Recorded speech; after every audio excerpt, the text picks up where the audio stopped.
All right, good afternoon. I'm Sheriff Kevin McMahill with the Las Vegas Metropolitan Police Department.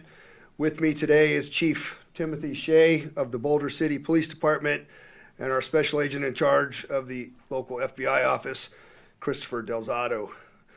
We're here to provide information regarding a critical incident that started last night at an LA Department of Water and Power facility located near Boulder City.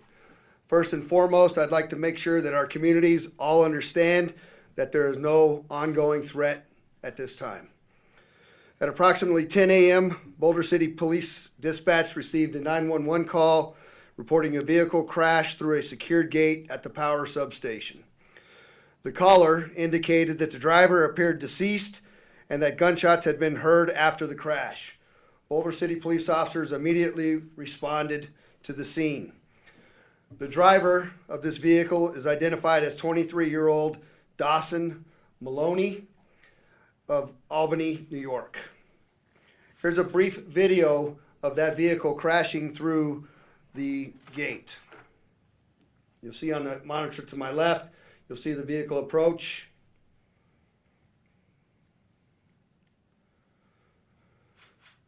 Now the second video you'll watch from the right, you'll see the vehicle crash right through the gate into the power facility.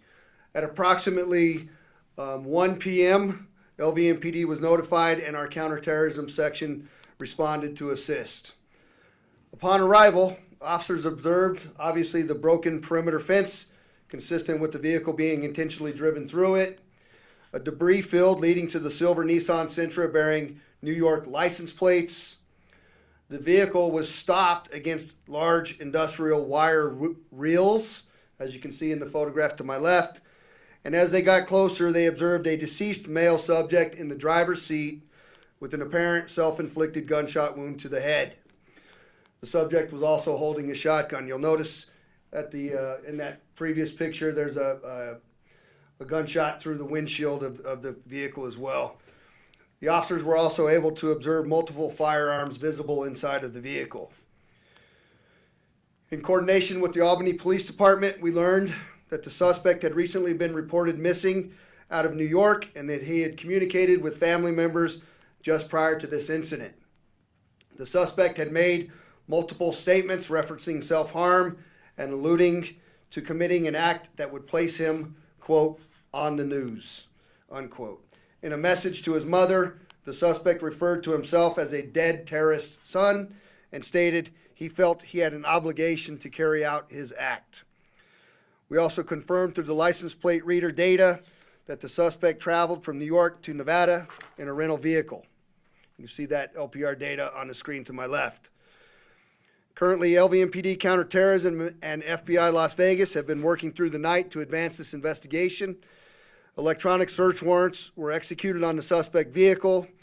A search warrant was also completed at the El Rancho Boulder Hotel where the suspect had been staying. Our Armor Task Force systematically cleared the vehicle for secondary threats. Given the location and the materials discovered, this incident was treated as a terrorism-related event. The evidence recovered, the search from the hotel room revealed multiple books. You'll see those on the screen to my left related to extremist ideologies, including right and left-wing extremism, environmental extremism, white supremacy, and anti-government ideology. We also recovered explosive materials and components to include thermite, ammonium nitrate, magnesium ribbon, metal pipes, and gasoline. The search from the rental vehicle revealed 2 shotguns, an AR-style pistol, numerous loaded AR magazines with .223 ammunition, a box of shotgun shells, 2 devices described as flamethrowers containing thermite material, a crowbar and a hatchet, and a cellular phone which is currently being forensically analyzed. Additionally, we discovered the suspect was wearing soft body armor at the time of this incident. These findings significantly elevate the seriousness of this incident. Over the past few years, we've responded to numerous counterterrorism-related events and evolving threat situations. Each time, our teams have done a remarkable job addressing the various issues. Homeland Security remains a top priority for me as your sheriff, and will continue to invest in the people, the technology, and the intelligence capability and partnership to stay ahead of this. I want to conclude my initial remarks by saying this is another coordinated, multi-agency investigation, and we're currently working very closely with our partners from the FBI and the Boulder City Police Department, as well as additional federal agencies.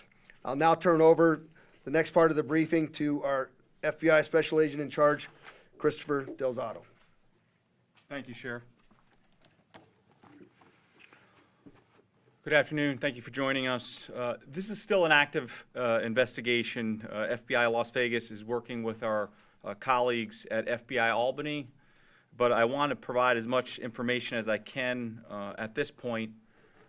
So yesterday, February 19th, FBI Las Vegas personnel from our Joint Terrorism Task Force responded to the Los Angeles Department of Water and Power electrical substation located at 875 El Dorado Valley Drive in Boulder City, Nevada.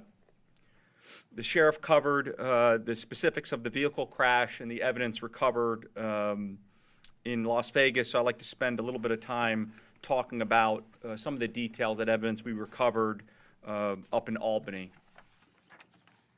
So in coordination with FBI Albany's state and local partners, 2 additional search warrants were executed in New York. Recovered from 1 Albany residence were electronics. Those electronics are currently being pulled for evidence. Recovered from an additional residence in Albany were several gun components needed to assemble a firearm, a 3D printer as well.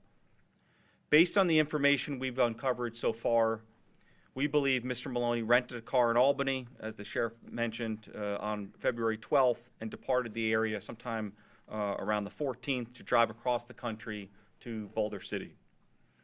Our partners at FBI Albany are the lead on this investigation, which is now focused on determining any additional information related to Mr. Maloney in this incident. They will be conducting additional interviews related to the investigation and will provide any necessary updates. We'd like to thank our law enforcement partners across the country for their incredible cooperation, including obviously Las Vegas Metro and the sheriff here, and assistance with this investigation. We'd also like to thank both the U.S. Attorney offices in the Northern District of New York as well as the District of Nevada. Thank you.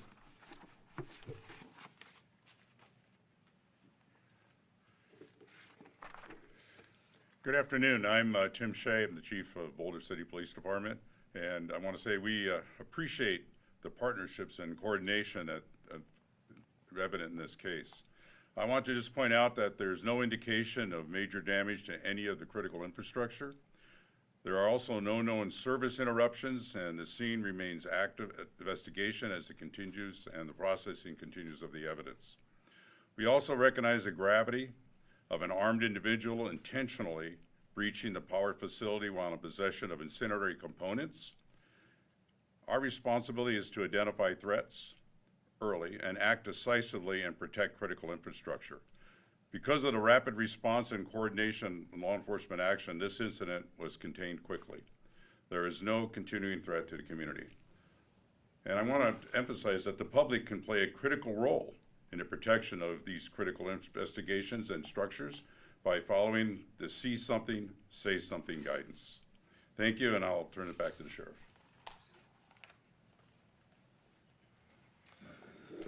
All right, we'll be happy to take a few questions if anybody has some. If you please just say who you are and Kristen.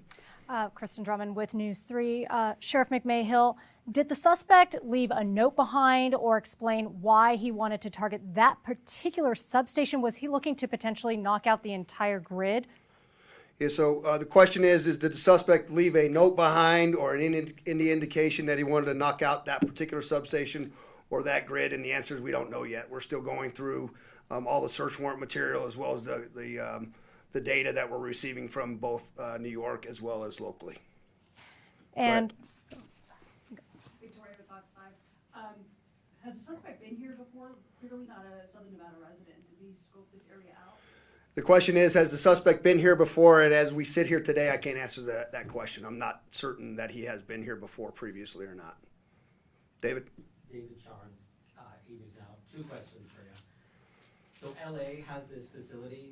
Can you just explain why? Obviously, there's a lot of power stuff down there. What does this facility do for them?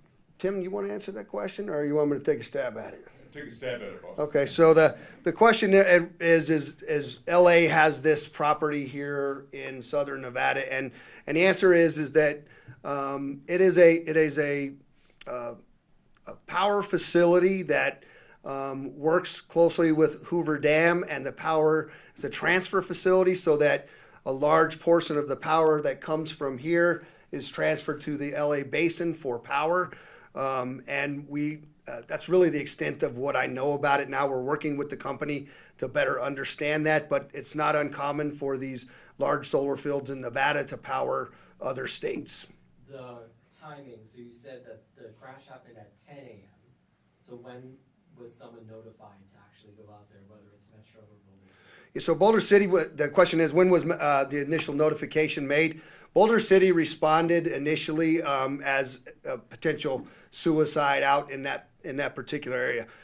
It takes a little while for those officers to get out there safely, to get inside of the perimeter of these types of facilities due to the amount of electricity that's occurring out there. So once they were able to get out there and determine that a suicide had occurred and the suspicious circumstances that were surrounding it, we then coordinated both with our counterterrorism section and the local FBI office, and then that led us to where we're sitting here today. We saw video of him just literally, the gate didn't do much.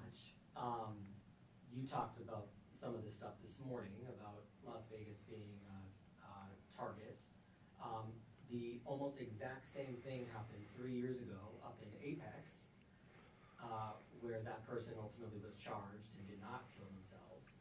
So I don't want you to repeat yourself from this morning, but we clearly have an issue with people targeting these substations, and what can we do so they can't just do that? Yeah, so David asked about the incident that we had a number of years ago up north near the Apex event, and the vulnerabilities that we have in these power plants, and that's something that we're continuing to look at. We know in this particular case, there are private security officers that are out there. There's video, unlike we had not had in the previous incidents. So there are things that they've done to target harden that. I will tell you that in speaking with Chief Shea, they also have a robust relationship with the Boulder City Police Department out there, and so we'll continue to look at how we target harden those locations. I know, Kristen, you had another question. When the suspect rammed into that fence, how far did he get into that area before he was stopped? And do you know if it appears he may have died by suicide after his car stopped or as he may have been trying to drive through? The question is, how far did he get in, and did he commit suicide before he was stopped by those wire? We believe that the wire barrels stopped him, and he committed suicide. The actual distance, I haven't been briefed on that distance yet, but we can provide that information as we move forward. One more, sir. Brian Horwath, Review Journal. So this guy Maloney, he talked at all about anything else in his background that would lead to talk about anything that rises to this level? The question is, there's anything in Mr. Horwath or the suspect's background as to would lead me to indicate why he did what he did, and it's too early in the investigation for me to tell you that. We're going through, obviously, all the computers, all the documents. You saw this smorgasbord of radical literature that is there. This is something that we have seen in the last couple of years, that individuals will take very left-wing ideology, very right-wing ideology, combine it with a cult and a number of different types of things, and then they come up with their own ideology, right? So we really don't know here what has caused this extremism. There's some indications that there had been potentially some early online activity that he had alluded to, but it's too early for me to tell you with any definitive ability that these are the things that caused that. But as we continue in the investigation, we'll certainly come back and provide you additional updates, and we thank you very much for coming and covering this. Have a good day.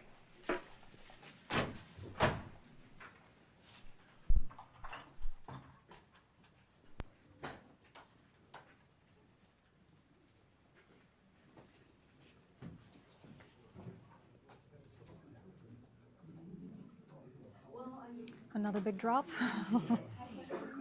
Get that ready for you guys.